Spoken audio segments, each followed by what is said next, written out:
15 और 16 मई 2008 की रात नोएडा के सेक्टर 25 जलवायु बिहार में भारत का सबसे जघन्य और रहस्यमयी हत्याकांड हुआ। सीबीआई के अनुसार डॉक्टर पति पत्नी ने अपनी 14 वर्षीय बेटी आरुषि के साथ अपने घरेलू नौकर हेमराज की निर्मम हत्या कर दी और सबूत मिटा दिया। यह हत्याकांड उस समय हुआ जब फ्लैट में यह बस 4 लोग मौजूद थे।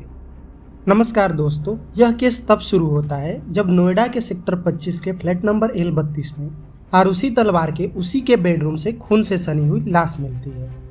लाश को देखकर माता पिता के होश उड़ जाते हैं। उस फ्लैट में कुल 4 लोग रहते थे। आरुषि तलवार के पिता राजेश तलवार, माता नुपुर तलवार और घर का 45 वर्षीय नौकर हेमराज रहते थे, जो हत्या के दिन फरार थे। लाश के मिलते ही सभी का शक घर के नौकर हेमराज पर जाता है कि हत्या करके फरार हो गया।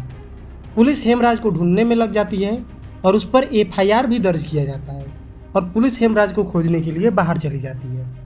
लेकिन अगले ही दिन पुलिस के गौतम को उसी फ्लैट की छत पर हेमराज का लाश मिला। इसके बाद इस केस ने अलग ही मोड़ ले लिया। जिस पर आरुषि के मर्डर का शक था वो खुद मरा हुआ मिला, जिसके 6 दिन बाद पुलिस का शक माता पिता पर गया, जिस पर खूब खबरें बनी। तब 23 मई 2008 को आरुषि के पिता राजेश तलवार को डबल मर्डर के आरोप में गिरफ्तार कर लिया गया। यूपी पुलिस ने राजेश को प्राइम सस्पेक्ट माना। 29 मई 2008 को CM मायावती ने CBI की जांच की सिफारिश की, जिसके बाद जून 2008 से CBI ने जांच शुरू कर FIR दर्ज की और 12 जुलाई 2008 को सबूतों के अभाव में राजेश तलवार को रिहा कर दिया गया और सितंबर 2008 में सबूतों के अभाव में राजेश तलवार के सहायक और 2 नौकरों को भी रिहा कर दिया गया। पुलिस तथा CBI की तमाम दलीलों व दोनों पक्षों के वकीलों सहित जनता की भावनाओं को देखते हुए इस पूरे मामले की रिपोर्ट को स्पेशल जुडिशियल मजिस्ट्रेट प्रीति सिंह की अदालत में समीक्षा के लिए भेज दिया गया। प्रीति सिंह ने पहली CBI टीम द्वारा दाखिल क्लोजर रिपोर्ट को सिरे से ही खारिज कर दिया। इसके बाद हत्याकांड की जांच CBI ने तेज तरार जांच अधिकारी LG कौल को सौंपी। कौल और उनकी पूरी टीम ने मामले की कई कोणों से जांच की और गाजियाबाद में विशेष रूप से गठित CBI अदालत में दोबारा चार्जशीट दाखिल की। जस्टिस श्यामलाल ने आरुषि हेमराज के बहुचर्चित रहस्यमय हत्याकांड का फैसला सुनाते हुए आरुषि के माता पिता नुपुर एवं राजेश तलवार को दोषी करार दिया और 26 नवंबर 2013 को इस दोहरे हत्याकांड में राजेश एवं नुपुर को उम्र कैद की सजा सुनाई।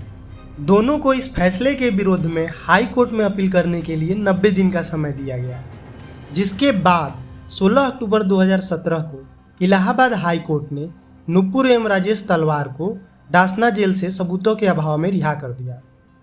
फिर आरुषि तलवार को मारा किसने, इस पर डॉक्टर तीरथ दास डोगरा। डॉक्टर डोगरा टॉप के फोरेंसिक पैथोलॉजिस्ट हैं।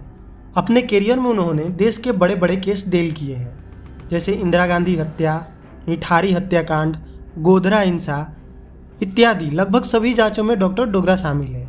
इस केस पर डॉक्टर डोगरा कहती हैं, उन्होंने कहा कि आरुषि के केस में सबूतों के साथ छेड़छाड़ हुई है। कुछ ऐसे सबूत जो केस को और पुख्ता कर सकते थे, वो मीडिया और अन्य कारणों की वजह से खत्म हो गए। जैसे आरुषि के कमरे के बाहर कुछ निशान थे। उन्होंने कहा कि जब तक हम क्राइम सीन पर पहुंचे तब तक वो बिल्कुल खत्म हो चुका था, बस एक छोटा खून का धब्बा बचा हुआ था। इसके अलावा जिस बोतल से उसने शराब पी वो शराब का बोतल और उस शराब पर बोतल पर निशान होने चाहिए थे, जो कि नहीं थे। अगर आप मेरी कहानी जानना चाहो तो मेरा मानना यह है कि आरुषि को जिसने भी मारा वो हेमराज का कोई परिचित था। सबसे पहले तो आप ये समझिए कि ये जो लड़की थी वो अपने माँ बाप की बहुत प्रिय रही होगी, क्योंकि उनका कोई और बच्चा नहीं है। तो यह जो व्यक्ति जिसने मारा वो हेमराज से मिलने आया था। उसका जो भी लेना देना था हेमराज से था। लेकिन ये आदमी आरुषि को भी जानता था और आरुषि भी जानती थी। कैसे? क्योंकि कुछ दिन पहले आरुषि ने अपने माँ बाप से कहा कि वो अलग कमरे में सोना चाहती है, तो उन्होंने उसे अलग कमरा दे दिया। वो कमरा इनके कमरे के पास ही था। इधर हेमराज आरुषि के सोने के बाद घर का काम करता था, लेट तक जगता था। माँ बाप सो जाते थे तो माँ बाप के सोने के बाद हेमराज से मिलने जो भी आता था आरुषि उसे जानती थी। ऐसे ही किलर को जानती थी।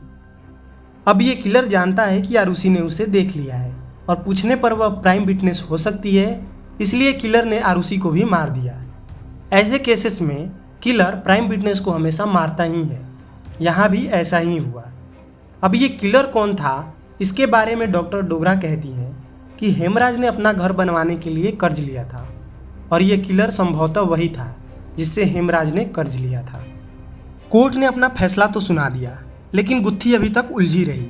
क्या आरुषि और हेमराज का मर्डर राजेश और नुपुर ने किया है या उस व्यक्ति ने किया है जिससे हेमराज ने घर बनवाने के लिए कर्ज लिया था? अगर पहली बात करें कि राजेश और नुपुर के पास अपनी ही बेटी और नौकर की हत्या करने के लिए कोई मोटिव ऑफ मर्डर नहीं था, लेकिन साथ में यह भी बात शक करने वाली है कि अगर किसी और ने मारा है तो बगल के ही रूम में आरुषि तलवार की हत्या हो गई तो शोर तो हुआ होगा, और साथ ही नौकर भी छत पर कहा सुनी हुई और उसे भी मारा गया, तो आवाज़ राजेश और नुपुर को कैसे सुनाई नहीं दिया? और साथ में शक करने वाली बात यह भी है कि हत्या गोल्फ स्टिक और सर्जरी ब्लेड से किया गया था और राजेश पेशे से डॉक्टर थे। इस केस में भी आरुषि और हेमराज का हत्या तो हुआ, लेकिन दोषी आज भी अज्ञात है।